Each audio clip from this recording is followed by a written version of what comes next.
Nabi SAW lahir yang paling banyak dinukil oleh para hadis sejarah 12 Rabiul Awal di tahun gajah. Sudah kita sebutkan tadi, tahun gajah kejadian Ashabul Fil, dan tepatnya 50 hari setelah kejadian gajah itu, penghancuran gajah, 50 harinya disitulah lahir Nabi sallallahu alaihi wasallam. Ada yang perlu kita sebutkan teman-teman sekalian, walaupun sebenarnya menyebutkan ini bukan berarti Nabi SAW membutuhkannya, tidak sama sekali. Nabi SAW jauh lebih mulia daripada tanda-tanda ini. Tapi pada saat beliau lahir, ternukillah di Mekah, di Madinah, beberapa kejadian yang memang ahli sejarah angkat. Yang pertama, kejadian yang unik pada saat Nabi SAW lahir adalah terlihatnya bintang Ahmad namanya. Apa itu bintang Ahmad? Orang-orang Yahudi yang ada di Madinah itu meyakini kalau Nabi terakhir yang mereka tunggu di Madinah keluar itu, kalau dia lahir akan kelihatan bintang yang mereka istilahkan dengan bintang Ahmad, dan mereka mengukir-ngukir bintang itu sesuai dengan keterangan dari Taurat. Seperti itulah pemahamannya pada saat itu. Allahu a'lam tentang masalah kebenaran masalah bintang ini, tapi yang jelas kebenaran bintang itu bisa dipercaya atau tidak, karena kita dalam Islam taunya bintang nggak boleh dipercaya gitu kan. Tapi ini pada saat itu dinukil oleh Hassan ibn Thabit radhiyallahu anhu, penyair Nabi SAW. Kebetulan umurnya dia beda 7 tahun dengan Nabi SAW. Beliau mengatakan setelah masuk Islam, setelah Nabi SAW hijrah ke Madinah, beliau mengatakan pada hari Nabi SAW lahir, aku kebetulan berada di salah satu benteng Yahudi, dan naiklah di malam hari kebetulan salah satu pendeta Yahudi lalu teriak dengan suara keras, wahai Yahudi, hai sekalian kaum Yahudi, sungguh telah terlihat pada malam ini bintangnya Ahmad, dan tidak terlihat kecuali pada saat ia lahir. Dan menurut Hassan ibn Thabit radhiyallahu anhu, memang umurnya beda 7 tahun dengan Nabi SAW, dan pada hari itu memang hari kelahiran baginda Nabi SAW. Yang kedua dinukil oleh para ulama tentang masalah kejadian-kejadian unik adalah Nabi SAW pada saat lagi Aminah melahirkan, maka dikatakan melahirkan tanpa ada rasa kesulitan sedikit pun, jadi sangat mudah. Bahkan sebagian athar menyebutkan Aminah tidak dibantu oleh orang. Tiba-tiba Nabi SAW keluar begitu saja. Dan yang ketiga, pada saat lahir, maka Nabi SAW dalam kondisi mengangkat kepalanya ke langit, seakan-akan orang yang sedang berdoa. Yang keempat, Nabi SAW lahir dalam kondisi sudah terkhitan. Sudah terkhitan. Yang kelima, Nabi SAW lahir juga tanpa terbebani lagi dengan sisa tali pusar, udah nggak ada. Lahir sudah terkhitan, ya, lahir sudah tidak ada tali pusarnya. Sampai poin di sini, sampai poin kelima ini, 4 poin ya, karena poin pertama tadi itu kejadian di Madinah. Jadi 4 poin ini, Aminah melahirkan dengan sangat mudah, Nabi SAW seperti berdoa ke langit, kemudian terkhitan, kemudian tali pusarnya sudah terlepas. Maka Abdul Muttalib, kakeknya, bangga sekali datang, sangat senang pada saat itu. Dia berkata, sungguh pada cucuku atau anakku ini ada perkara besar. Lalu Abdul Muttalib pun membawa bayi Nabi SAW ke Ka'bah saat baru lahir, dan ia yang memberi nama Muhammad. Yang memberi nama Muhammad. Baik, ada sedikit rahasia masalah nama Muhammad ini. Perlu teman-teman tahu, nama Muhammad sebelum Nabi Muhammad SAW tidak dikenal oleh orang-orang Arab. Gak ada satupun orang Arab bernama Muhammad pada saat itu, belum ada. Terus dari mana nama ini?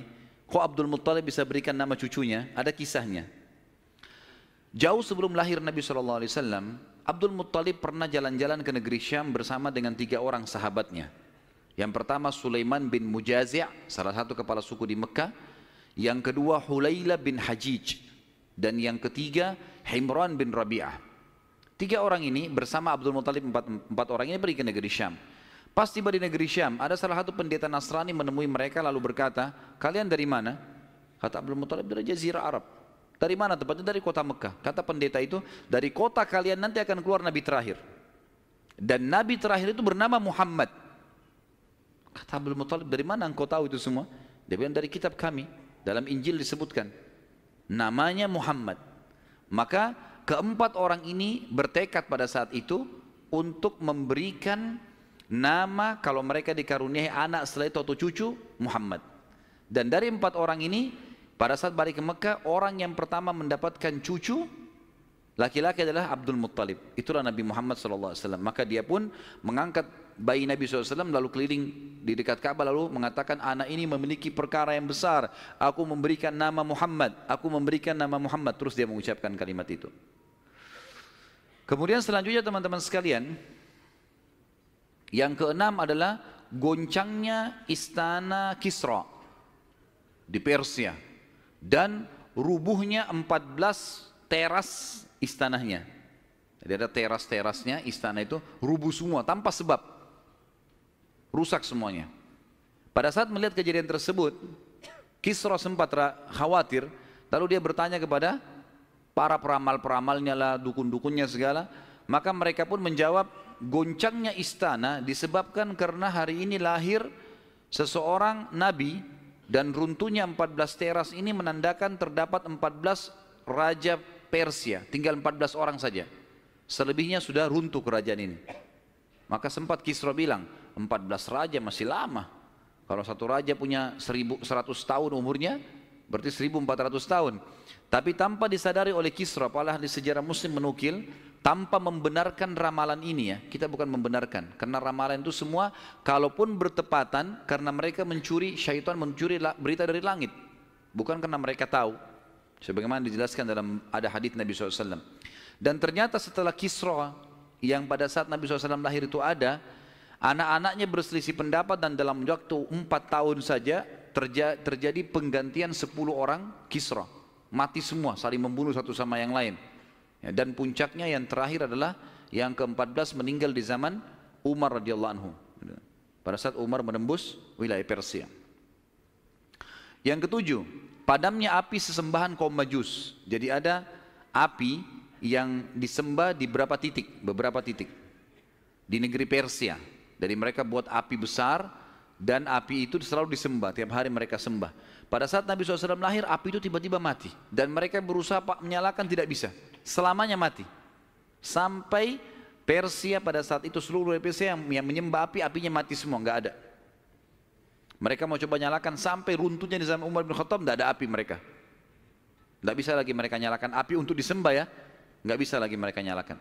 Setiap kali di wilayah Persia dinyalakan api mati, padam. Mereka cuma pakai masak, misalnya di situ padam, nggak bisa sama sekali. Yang kedelapan, hanyutnya air sungai Sawa. Sungai Sawa ini teman-teman sama dengan sungai Gangga sekarang di India.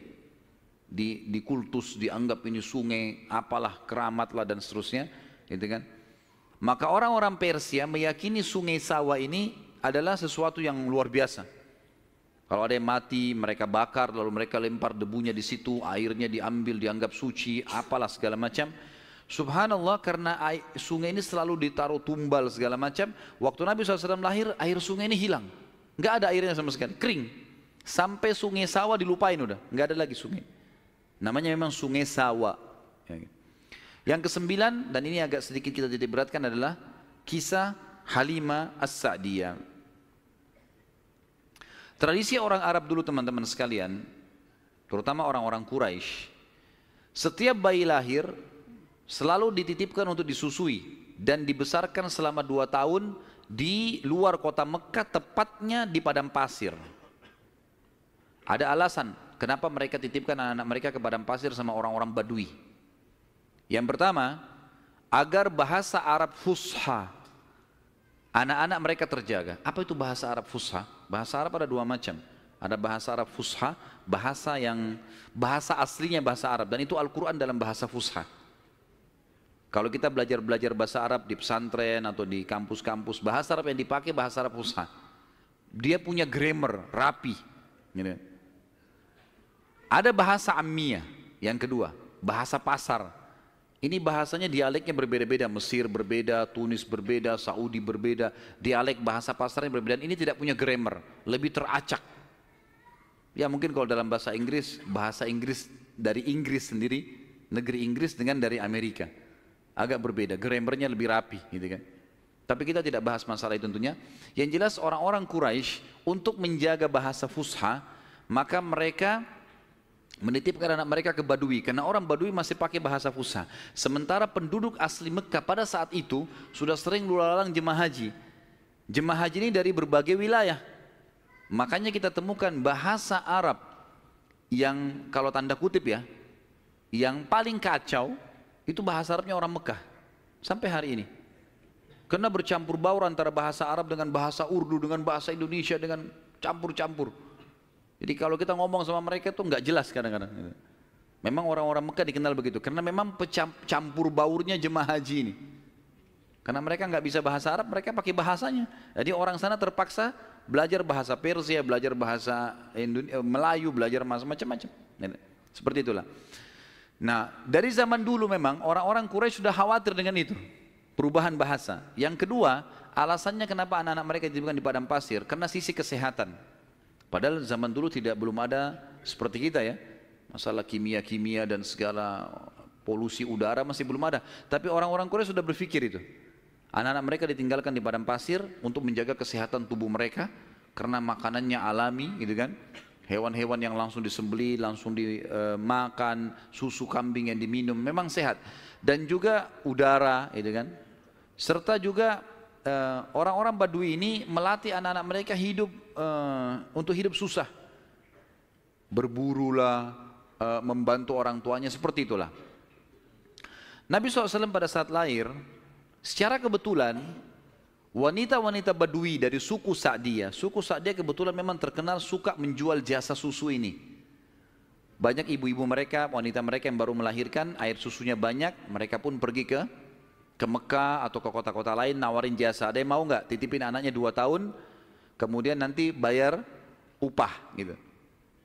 Bisa orang tuanya datang mengunjungi, nanti balik lagi. Pokoknya anak-anak ini dijamin dijaga. Dan suku Sa'di ini terkenal suku-suku orang-orang yang amanah. Maka orang tidak ragu nitipan anaknya. Datanglah beberapa wanita dari Sa'diyah, di antaranya Halimah. Halimah Sa'diyah ini bersama dengan suaminya bernama Harith. Mereka sama-sama rame-rame datang, dan kebetulan kehidupan Harith dan Halimah ini pas-pasan, orang miskin lah. Di rumahnya itu bangunan tua, ada seekor unta yang kurus dan ada 2 ekor jantan dan betina kambing, tapi dua-duanya juga kurus, tidak produktif lagi.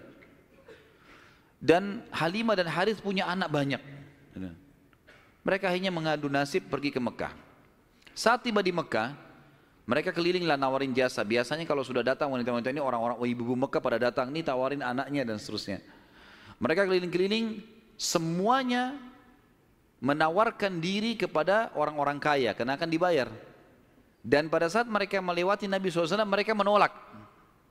Karena pada saat itu mereka tahunya Nabi SAW tidak memiliki ayah. Abdullah meninggal waktu umur 6 bulan. Siapa yang mau tanggung nih? Abdul Muttalib waktu itu betul Raja Mekah, tapi Abdul Muttalib ini sibuk membiayai jemaah haji, ya, dan memang tidak bisa. Intinya orang-orang perempuan-perempuan saat dia tidak mau menerima Nabi SAW. Semua bawa anak, mau pulang ke kampungnya, tinggal Halimah yang tidak dapat. Lalu suaminya bilang, si Harith, hai Halimah, coba seandainya kamu ambil anak yatim itu, siapa tahu baik buat kita.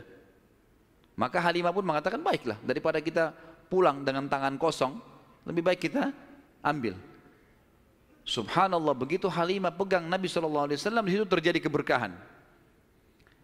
Waktu datang ke Mekah, Halimah menunggangi keledai, keledainya kurus sekali dan selalu lambat di belakang. Sampai teman-temannya Halimah kayak ngolok-ngolok, hai Halimah cepatlah, keledaimu melambatkan kami. Dan keledai-keledai yang lain bisa 2 orang naikin, keledai Halimah nggak bisa. Jadi Harith selalu megang saja talinya gitu. Waktu dia mengambil Nabi SAW, kejadian aneh yang pertama, yang unik, bukan aneh tapi unik ya. Pada saat itu adalah keledainya Halimah tiba-tiba jadi kuat. Dan pada saat Halimah naik, karena tidak bisa dikontrol, maka Harith pun naik di atasnya, di keledai ini, dan larinya kencang sekali, ninggalin teman-temannya. Sampai teman-temannya Halimah bilang, hai Halimah, itu keledai tadi yang kamu pakai ke Mekah. Dia bilang, iya, tapi kita nggak bisa kontrol, ini lari kencang sekali keledainya. Lalu kemudian pada saat tiba di sana, Halimah memiliki tadi saya bilang seekor unta betina yang lemah. Tiba-tiba saja waktu tiba di rumah dilihat untanya gemuk. Ini baru 2-3 hari ditinggalkan. Nggak ada yang urus. Gemuk sekali untanya. Dan tiba-tiba saja unta betina itu punya kantong susu yang penuh. Sehingga Halimah sama Harith memerahnya dan setiap habis diperah penuh lagi. Biasanya unta butuh makan, minum dulu baru penuh. Ini enggak. Setiap habis diperah penuh lagi. Dia minum dengan anaknya, dengan istrinya si Harith ini dengan Halimah minum. Kemudian anak-anaknya dan bahkan sempat dibagi-bagi ke teman-temannya, tetangganya. Karena penuhnya. Setiap diperah, kasih lagi, penuh lagi. Begitu terus. Ya. Kemudian 2 kambing, jantan dan betina yang kurus juga tadi, tiba-tiba gemuk dan tiba-tiba betinanya hamil dan punya anak. Dan akhirnya menjadi banyak. Karena banyak, oleh Halimah dan Harith dijuallah beberapa ekor domba ini, dapat duit, dibeli unta jantan. Lalu diternak lagi, unta jantan ini sama yang betina. Tiba-tiba saja punyanya Halimah ini, domba dan unta ini menjadi banyak sekali. Dan Halimah serta Harith menjadi orang paling kaya di saat dia. Sampai akhirnya Halimah tidak butuh lagi untuk mengambil anak-anak yang disusui. Berkah luar biasa. Sampai terkenal di suku Sa'diyah pada saat itu, mereka berkata, dimanapun Halimah dan Harith gembalakan dombanya atau untanya, ikutkan. Karena pasti gemuk. Dan memang betul, kalau ikut, digabungkan berdekatan dengan gembalanya mereka, jadi hebat, jadi bagus, jadi subur. Jadi begitu luar biasa berkahnya. Halimah berkata, didongkel dalam buku-buku sejarah tentunya, Muhammad telah tumbuh tidak alami, bukan seperti anak-anak sebayahnya. Pada saat dia umur 2 tahun, perilakunya dan pemahamannya sudah seperti anak 6 tahun. Mudah diberikan penjelasan, tidak suka membuat marah, banyak hal-hal gitu. Saat tiba masa pengembalian, sudah umur 2 tahun, Halimah dan Harith pergi membawa Nabi SAW ke Mekah untuk dikembalikan pada Aminah, tapi mereka memohon-mohon, tolonglah hai Aminah, biarkanlah tinggal bersama kami, anak ini kami akan jaga, lihat sehat Muhammad, gak ada masalah, karena mereka lihat berkahnya, dan kami tidak butuh bayaran, gak usah bayar. Muhammad ini waktu datang luar biasa, kejadiannya begini, segala macam. Baiklah, kata Aminah, silahkan dibawa. Tentu Aminah ini bolak-balik ya, ngelihat anaknya, balik lagi, tapi tinggal di sana. Sampai akhirnya Nabi SAW tinggal di suku Sa'diyah sampai umur 6 tahun. Sampai umur 6 tahun. Nah, di umur 6 tahun ini teman-teman ada kejadian. Waktu Halimah lagi masak, tiba-tiba saja dari kejauhan anaknya lari. Jadi ada anak Halimah laki-laki dan perempuan yang kurang lebih sebaya dengan Nabi SAW. Ada yang lainnya tentu sudah besar-besar. Nah, si laki-laki ini yang lebih tua dari Nabi SAW lari-lari mengatakan, wahai ibu, saudaraku dari Quraisy telah dikeroyokin oleh 2 orang. Lihatlah. Maka Halimah ketakutan. Keluar dari rumahnya, minta anaknya mana, tunjukin tempatnya. Begitu dilihat, ternyata Nabi SAW memang tergeletak di tanah. Lalu Halimah nanya, hai Muhammad, apa yang terjadi dengan kau?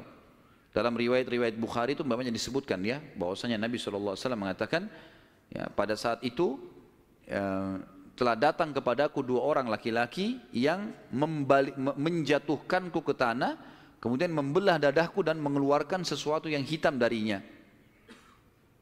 Lalu kemudian menutupnya kembali. Nabi SAW dengan polos jawabnya gitu. Maka Halimah pun membuka baju Nabi SAW dan menemukan memang ada bekas jahitan. Karena ketakutan, akhirnya Halimah bersama Harith membawa pulang Nabi SAW ke Mekah. Hai Aminah, ini anakmu, ini masih sehat, ya, utuh, nggak ada apa-apa, ambillah kembali. Aminah kaget, kenapa kalian kembalikan? Dulu kalian yang ngotot mau tahan, kenapa sekarang memohon supaya diambil kembali? Kenapa? Akhirnya karena terdesak mereka bilang, ada kejadian begini dan begitu. Lalu Aminah mengatakan, apakah kalian mengira bahwasanya anakku ini diganggu oleh syaitan? Tidak mungkin, karena pada saat aku sedang hamil aku mimpi ada kalimat yang aku ucapkan, u'idzuhu billahil azim min kulli syarrin wa ainin hasid. Aku berlindung kepada Allah untuk bayi ini dari semua keburukan dan iri dengkinya orang lain. Tapi Halimah dan Harith sudah ketakutan, dikembalikanlah Nabi SAW di umur 6 tahun itu. Di umur 6 tahun ini dia kembali ke pangkuan, Nabi SAW kembali ke pangkuan ibunya Aminah. Tepatnya beberapa bulan setelah kembali, Aminah mengajak Nabi SAW mengunjungi paman-pamannya Aminah di Madinah. Ya, Nabi SAW umur 6 tahun sudah ke Madinah, gitu kan? Tinggal beberapa hari pada saat pulang menuju ke Mekah, tepatnya di wilayah namanya Rabwah. Rabwah sekarang masih ada wilayah itu tentunya. Mungkin kalau tidak salah sekitar 80 sampai 100 km lah dari kota Mekah. Kalau saya tidak salah tentunya. Ya. Itu Aminah sakit keras dan meninggal di tempat itu dan dikubur di situ. Lalu Nabi SAW dibawa pulang ke Mekah oleh pembantunya Aminah dan diserahkan kepada kakeknya Abdul Muttalib. Ada kejadian yang perlu saya titik beratkan. Kejadian pada saat umur Nabi SAW 12 tahun. Kita review dulu kembali.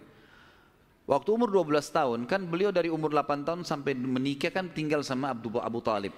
Dan Nabi SAW punya akhlak yang baik sekali, mulia sekali. Sampai Abu Talib itu sendiri malu dengan Nabi SAW di umur 8 tahun. Anaknya Abu Talib banyak. Kalau istrinya Abu Talib lagi siapin makan, anak-anaknya pada berebut. Nabi SAW duduk di pojok rumah. Enggak sama sekali. Enggak berebut. Nanti kalau selesai makan ada sisanya beliau makan. Sallallahu alaihi wasallam. Punya akhlak yang mulia dari masih kecil. Sampai Abu Talib bilang sama istrinya, khusus untuk Muhammad sisipkan makanan. Karena dia tidak ikut berebut sama mereka. Gitu kan. Baik, di umur 12 tahun, pernah satu waktu Abu Talib ini mau ke negeri Syam. Urusan dagang. Pertama kalinya Nabi SAW, biasanya Nabi ini selalu pemalu. Enggak banyak minta dan nuntut ke pamannya. Khusus pada saat itu Nabi SAW bergantung di bajunya Abu Talib, nggak mau lepasin. Pokoknya dia mau ikut. Abu Talib heran, tidak pernah Nabi SAW berperilaku begini. Musyawarah sama istrinya, nggak pernah Muhammad begini. Kenapa seperti ini? Pasti ada sesuatu gitu. Maka setelah musyawarah kayaknya dibawa aja deh. Dibawalah ke negeri Syam. Pergilah Nabi SAW bersama dengan Abu Talib dan kafilahnya. Pada saat mau tiba di negeri Syam, sebelum tiba di negeri Syam, kafilah ini melewatin sebuah gereja teman-teman sekalian, dan di situ ada satu pendeta bernama Bahira. Dan ini riwayat Bukhari Muslim menceritakan masalah itu ya. Dan sampai sekarang di negeri Syam masih ada puing-puingnya gerejanya Bahira ini. Pada saat itu di zaman Nabi SAW ada gereja ini dan sampai sekarang masih ada sisa puingnya. Saya pernah lihat cuplikannya sendiri, ada sisa puingnya di negeri Syam. Tepatnya di Syria ya. Kemudian teman-teman sekalian, pada saat melewatin kafilah ini melewatin gereja, si Bahira ini kepala pendeta di gereja itu memang lagi nunggu informasi tentang Nabi terakhir nih. Dia ngeliat-liat di jendela gerejanya, setiap kafilah lewat dilihat sama dia, terutama yang dari Jazirah Arab. Waktu secara kebetulan dengan hikmah ilahi lewat kafilahnya Abu Talib, dan kafilah ini agak berbeda dengan yang lainnya. Kafilah itu berarti 3 unta ke atas ya, baru dinamakan kafilah. 3 ekor unta ke atas baru dinamakan kafilah. Setiap waktu lewat kafilah Abu Talib ini ada awan yang menaunginya. Beda dengan kafilah lain, padahal lagi terik matahari. Dan tidak sengaja kafilah Abu Talib istirahat di sebelah gereja dan ada pohon-pohon kurma yang berderet, itu semuanya seperti menundukkan daun-daunnya ke kafilah itu. Pendeta ini perhatikan. Kafilah tanya ini, kirim satu orang, tanya mereka kafilah dari mana nih? Jawabannya dari Jazirah Arab. Dari mana? Dari kota Mekah. Kata Bahira, hidangkan makanan sebaik mungkin di gereja, undang semua kafilah ini masuk makan. Diundanglah. Ringkas cerita, masuklah mereka untuk makan, dan pada saat satu kafilah ini masuk, yang ditinggalkan di situ hanya Nabi SAW. Nabi nggak boleh masuk karena tradisi orang Arab dulu aib kalau anak kecil ikut makan. Nanti selesai orang tua makan baru makan. Tapi ini tradisi jahiliyah. Kalau sekarang antum lakukan, antum juga jahiliyah. Makan, kasih anak-anak makan. Kenapa harus disendirikan? Mungkin dia lapar, kesian. Gitu kan? Baiklah. Waktu lagi makan, Bahira ini memperhatikan satu persatu orang-orang Quraisy ini, wajahnya. Karena mereka tahu cirinya Nabi terakhir. Alisnya, wajahnya, mukanya, kulitnya, jalur nasabnya, semua jelas. Tidak semua, tidak ada tanda-tanda kenabiannya. Ini mukanya muka biasa semua. Maka si Bahira tanya, apakah masih ada dari kafilah kalian yang tidak ikut makan? Kata mereka, ada satu anak kecil di depan, kami suruh jaga barang kami. Kata Bahira, boleh saya ketemu? Oh silahkan. Mereka lagi asyik makan. Bahira keluar menemui Nabi SAW. Nabi lagi duduk di bawah pohon. Lalu Bahira memanggil dia, mengatakan, hai anak kecil, ikutlah dengan saya. Kafilahnya disuruh jaga oleh beberapa pegawainya Bahira ini. Masuk di satu ruangan di gereja, kemudian Nabi SAW berdiri lalu kata, jadi orang Mekah begini teman-teman, di Mekah itu ada patung Namanya Lat dan Uzza. Lat dan Uzza ini dua patung yang luar biasa dikultuskan di Mekah. Hebat patung ini menurut mereka. Jadi kalau bersumpah atas nama Lat dan Uzza sudah tidak mungkin berbohong. Kalau bohong kualat nih. Maka pendeta ini tahu, Bahira. Dia bilang, hai anak kecil, saya akan bertanya kepadamu atas nama Lat dan Uzza. Ini semua anak kecil sampai orang tua di Mekah tahu nama ini. Dan mereka ketakutan kalau dengar nama ini. Apa jawaban Nabi SAW waktu itu umur 12 tahun. Masih kecil, kalau kita sekarang masih SD. Gitu kan. Maka beliau mengatakan, jangan engkau sebutkan dua nama berhala itu karena aku membencinya. Aku tidak suka dengan patung itu. Penasaran Bahir. Diperhatikan wajahnya, alisnya, matanya Nabi SAW. Perlu teman-teman tahu ya, ciri fisik Nabi SAW itu luar biasa. Tersebutkan secara rinci di Taurat dan Injil. Allah mengatakan dalam Al-Quran, A'udzubillahi minasyaitonirrajim, ya'rifunahu kama ya'rifuna abna'ahum. Orang-orang ahli kitab, terutama Yahudi dan Nasrani ini, maksudnya orang Yahudi dan Nasrani, betul-betul mengetahui Muhammad SAW sebagaimana mereka mengenal anak-anaknya. Karena terinci. Disebutkan dalam hadis, alis Nabi SAW seperti busur panah yang lebar, berwarna hitam dan tebal. Bola mata beliau SAW besar, kelopaknya, dan dipenuhi dengan bulu mata yang lebat. Bola matanya putihnya putih bersih, hitamnya hitam pekat. Hidungnya yang mancung, bibir, dahi dan pipi yang setara dengan wajah, tidak oval dan juga tidak bulat, gitu kan. Kulitnya sangat putih sampai Nabi SAW pipinya kemerah-merahan. Jadi sangat tampan, luar biasa. Sampai ahli hadis mengatakan kalau Yusuf alaihissalam diberikan sepertiga kegagahan dunia, maka Nabi SAW memberikan seluruh kegagahan dunia. Tidak pernah ada orang melihat Nabi SAW tidak suka. Manusia terbaik, pilihan, paling sempurna nasabnya, paling sempurna ilmunya, fisiknya, segala-galanya. Bahira memperhatikan Nabi SAW, ini semua ciri yang disebutkan dalam Injil ada. Dia masih bimbang, dia ingin buktikan satu hal. Apa itu? Dalam Taurat dan Injil juga disebutkan Nabi, setiap Nabi itu punya tanda kenabian. Apa tanda kenabian teman-teman sekalian? Sebuah daging yang menggumpal di pundak sebelah kanan. Dan daging itu berwarna merah kehitam-hitaman dan dimiliki dengan atau memiliki bulu yang lebat. Maka Bahira berkata, hai anak kecil, apa kau izinkan saya untuk melihat punggungmu? Dia mengatakan, iya silakan. Dibukalah oleh Nabi SAW. Begitu dia lihat tanda itu, lalu Bahira menciumnya dan mengatakan, kaulah orangnya. Tapi garis bawah satu hal ya, tanda ini tanda kenabian. Sudah selesai dengan Nabi Muhammad SAW. Jadi kalau di punggung antum ada dusta semua itu. Tidak ada hubungannya sama Nabi. Loh ya, karena banyak orang yang ngaku-ngaku Nabi nih. Kata Nabi SAW akan datang 50 dajjal, pendusta. Setelah aku meninggal, mengaku semuanya Nabi. Mereka semua pendusta, aku penutup para Nabi dan Rasul. Gitu kan? Karena ada orang mengaku gitu. Jadi ini khas untuk Nabi-Nabi dan sudah ditutup dengan Nabi Muhammad SAW. Sudah habis ceritanya. Nah, jadi kalau ada yang gumpal-gumpal itu daging numpang aja. Pada saat itu Bahira pun membawa Nabi SAW masuk ke dalam ruangan makan lalu berkata, siapa walinya anak ini? Wali, ya. Siapa walinya anak ini? Kata Abu Talib, saya ayahnya. Abu Talib berkata, pamannya. Kata Bahira, tidak mungkin kau ayahnya. Anak ini mati ayahnya waktu dia masih 6 bulan di perut ibunya. Pendeta di negeri Syam tahu. Anak ini meninggal ayahnya waktu dia umur 6 bulan di perut ibunya. Dan ibunya meninggal pada saat dia umur 6 tahun. Serta dia dibina dan dididik. Dibina itu maksudnya dikasih, kalau bahasa Arab itu bina itu berarti seperti bangunan itu dibanguni, dididik, dibesarkan dan seterusnya oleh kakeknya sampai umur 8 tahun. Dan kalau kau benar kerabatnya, kau adalah pamannya. Abu Talib kaget, dari mana anda tahu semua itu? Benar semua.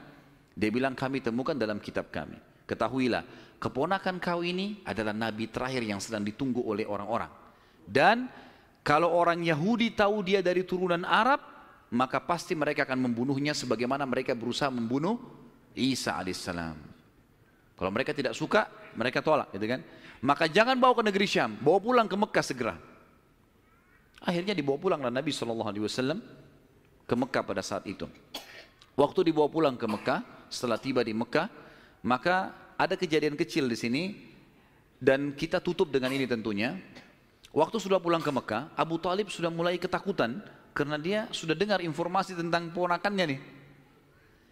Zaman dulu juga teman-teman sekalian, ada tradisi buruk ini sebenarnya, tradisi buruk juga. Seringkali dukun-dukun dan peramal ini menjual jasa. Mereka datangin negeri-negeri atau kota-kota, tawarin jasa. Datang, tancapin kemah, kemudian mereka jual jasa. Ayo siapa yang mau diramal, bayar. Gitu kan? Seperti itulah. Waktu itu pas Abu Talib tiba di Mekah, pas peramal-peramal lagi masuk di Mekah. Maka orang-orang Mekah bawa anaknya, suruh ramal. Lihat mukanya, lihat tangannya, lihat segala macam. Pada saat itu teman-teman sekalian, Abu Talib ingin mengetes. Dia bawa Nabi SAW, dicari sama dia, mana pimpinannya dukun nih, peramal-peramal nih. Ditemukan lalu dibawalah Nabi SAW, waktu masih kecil, umur 12 tahun tadi, dibawa. Terus pimpinan peramal itu dalam kisah, dalam buku-buku sejarah disebutkan, memandang Nabi SAW dengan pandangan yang sangat tajam. Dan dia tidak bicara apa-apa. Dia mengatakan, tahan anak ini. Lalu dia masuk ke kemahnya. Kemungkinan dia bicara sama dukun, sama setan-setannya nih. Makan dukun. Ini saya nggak bisa tebak anak ini nih. Abu Talib lihat pimpinan ini, biasanya dia kalau anak-anak Mekah datang, oh ini nasibnya begini, sudah bawa, bayar. Seperti itulah. Ini enggak. Lama dalam kemah. Abu Talib ketakutan, dibawa Nabi SAW. Dan Abu Talib titip pesan. Kalau dia tanya, jangan sebutin di mana anak ini. Dibawalah Nabi SAW pulang ke rumah, Abu Talib kembali ke situ. Lama, baru dukun itu keluar, peramal itu keluar dari kemahnya. Lalu dia teriak, mana anak tadi itu di sini? Nggak ada yang nyaut, karena Abu Talib sudah titip pesan. Abu Talib waktu itu termasuk anaknya Abdul Muttalib, Raja Mekah. Tapi Abu Talib tidak dinobatkan jadi raja pada saat itu kan. Maka mereka diam. Yang kedua kali, mana anak itu di sini? Sampai 3 kali, kesimpulan terakhir, kata peramal itu, kita tentu tidak percaya peramal, tapi dia mengatakan, ya, kalau anak itu memiliki kedudukan yang sangat tinggi, dan dia akan memimpin dunia, begitu loh bahasanya. Dengan ini teman-teman sekalian, maka orang-orang Mekah jadi lebih yakin kalau Nabi SAW ini punya kedudukan, walaupun kita secara orang Muslim tidak percaya dengan dukun semua, tapi historinya begitu, secara histori seperti itu. Allahu a'lam.